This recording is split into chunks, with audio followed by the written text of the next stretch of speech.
पिंपरी चिंचवड शहरात भटक्या प्राण्यांची वाढती संख्या, नागरिकांमधील असुरक्षिततेची भावना आणि प्राणीप्रेमी व स्थानिक रहिवाशांमधील सततचे वाद मिटवण्यासाठी महापालिका प्रशासनाने अखेर एक मोठा निर्णय घेतलाय.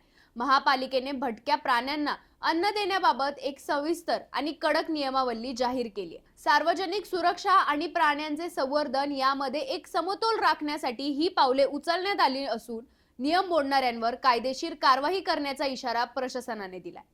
या नव्या नियमांनुसार आता सार्वजनिक ठिकाणी भटक्या प्राण्यांना अन्न देण्यासाठी विशेष खाद्यस्थळे निश्चित केली जाणार आहेत.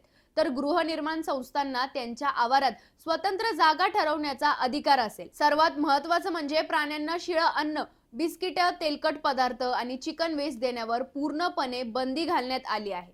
त्यांना केवळ ताजे आणि योग्य अन्नच दिलं पाहिजे. तसंच अन्न थेट जमिनीवर न टाकता ते विशिष्ट भांड्यात किंवा पात्रातच देणे बंधनकारक आहे. खाऊ घातल्यानंतर तो परिसर स्वच्छ ठेवण्याची संपूर्ण जबाबदारी संबंधित नागरिकाचीच असेल. लहान मुलांच्या सुरक्षेचा विचार करून ही खाद्यस्थळे मुलांच्या खेळण्याच्या जागा, इमारतींचे जिने, प्रवेशद्वार आणि गर्दीच्या ठिकाणांपासून दूर ठेवण्यात येणार आहेत.